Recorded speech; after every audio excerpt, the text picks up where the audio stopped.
A gente vai falar um pouquinho sobre exemplos da vida de uma mulher, de uma mãe virtuosa. Exemplos da vida de uma mãe virtuosa, né? Porque existem mães que não são virtuosas. Essa é a verdade. Mães que não valorizam o processo tão maravilhoso de dar luz a um filho, de trazer à existência alguém que pode mudar gerações, que podem fazer diferença na Terra.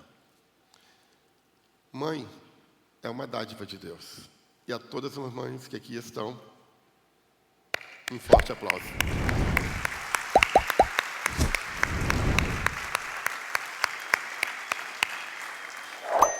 Dito essa introdução, 1 Samuel, capítulo 1, versículo 1, a parte A do versículo, diz o seguinte: havia um homem chamado Elcana. Ele tinha duas esposas, Ana e Penina. Penina tinha filhos, Ana, porém, não os tinha. Feche seus olhos, curva sua cabeça. Vamos orar, ore por mim. Pai, em nome de Jesus, iremos fazer uso da Tua palavra nesse momento. Que o Teu Espírito possa estar neste lugar como de costume, possa falar aos corações. Hoje é um dia de celebração, hoje é um dia de alegria, porque o Senhor está neste lugar e celebramos um dia das mães. Como um dia o Senhor teve Maria, uma grande e virtuosa mãe. Aqui existem muitas que estamos felizes por celebrar este dia. Em nome de Jesus eu oro. Amém. A Bíblia, de fato, ela nos apresenta várias mulheres virtuosas. Se nós pegarmos a história bíblica, a gente vai identificar inúmeras mulheres virtuosas. Por exemplo, Maria, mãe de Jesus. Na minha oração, eu falei sobre Maria. Maria, mãe de Jesus, foi uma mulher, sem dúvida, muito virtuosa. Daí ela foi tão virtuosa, foi tão especial, que foi escolhida para ser a mãe do Salvador, que viria a esta terra quando Deus se fez carne. Joquebede, mãe de Moisés, o libertador da terra de Israel. E também a Bíblia Sagrada nos conta um personagem, por sinal tem um amigo aqui que tem esse nome, Samuel. Está nos visitando lá de Brasília, está aqui com a gente. Está mudando para o Rio de Janeiro, não é isso? Está mudando para o Rio de Janeiro. E, coincidentemente, eu acho que não tem coincidência, Samuel, o último juiz de Israel, profeta poderoso, homem responsável que Deus escolheu para que fosse estabelecida a monarquia em Israel. E sua mãe chama-se Ana. E eu escolhi Ana para a gente falar nesta manhã. Poderia falar de todas as outras, Maria, Joquebede e outras mais, mas eu optei em trazer alguns esclarecimentos da vida de Ana, porque ela foi uma mãe exemplar. E ela possuía virtudes que precisam ser seguidas.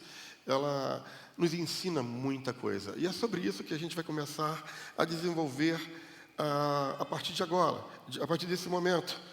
Porque a história de Ana traz muito ensinamento para cada mãe, para cada mulher, que um dia pensa em ser uma mãe. Bem, Ana era casada com um personagem que foi exposto, o nome dele era Eucana. Eucana, na verdade, era um camarada piedoso, ele era levita, da tribo de Levi, mas ele morava em Efraim. E naquela época, a bigamia era permitida. Naquela época, era permitida. Mas tinha uma questão de dificuldade, porque nem todo homem poderia casar com mais de uma mulher. Por quê? A questão financeira. Para manter uma mulher não é fácil. Foi sem querer. Não estava previsto. Para manter uma já é difícil. Imagina você manter duas. A não ser quando você é rei, igual Salomão, aí você mantém milhares. Não dá, cara. É complicado. E isso já é histórico. Por isso, Elcana é considerado uma pessoa proeminente. Por isso, este personagem, ele é considerado uma pessoa de boas condições financeiras. Tudo indica que a vida de Elcana traduzia-se numa pessoa próspera. Daí, ele tem 2 esposas. Haja vista que a bigamia era permitida naquele tempo.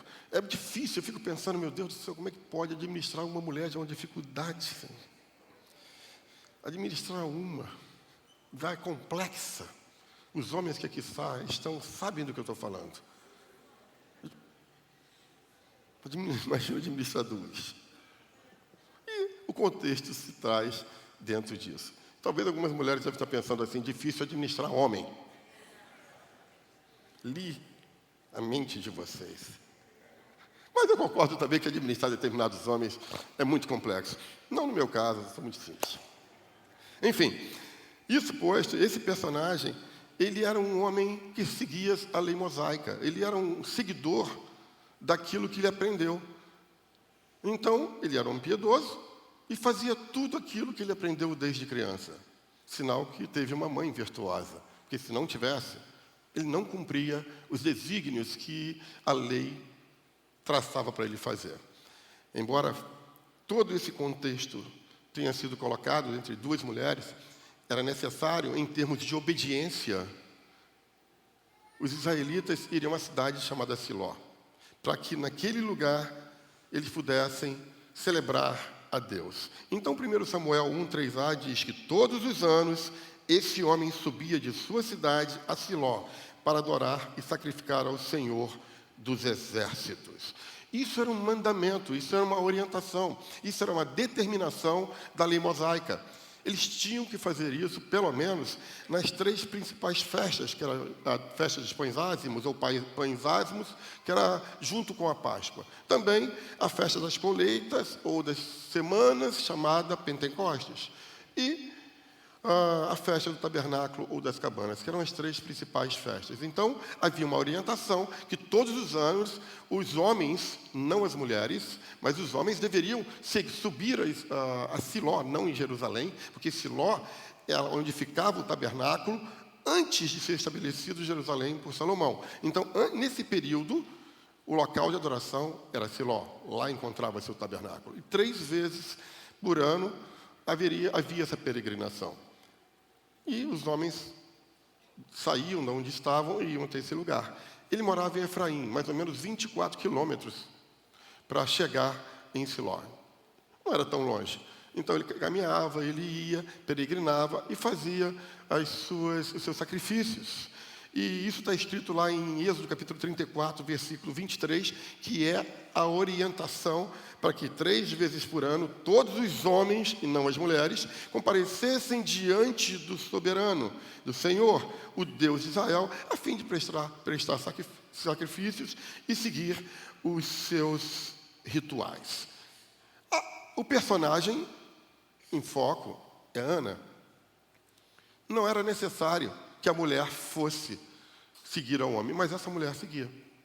Ana seguia o seu esposo nas festas e ela ia com Elcana a Jerusalém. O escritor sagrado ele não menciona quantas vezes Ana ia a Siló, mas menciona que ela ia. E como eu disse, havia bigamia e ali tinha uma divisão, Ana e Penina. Penina era a segunda mulher de Elcana. Agora, um detalhe. Penina possuía filhos. E Penina significa pérola. Penina significa pérola. E, realmente, essa mulher, ela tinha seu valor, porque a cultura judaica dizia o seguinte, que se tem filhos, tem valor.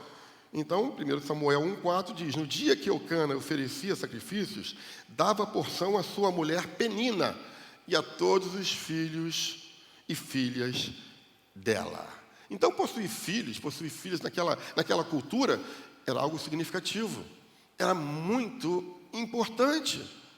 E o nome já condizia com tudo. É uma pérola, é uma dádiva, e por ali vai. Ana, por sua vez, não tinha filhos.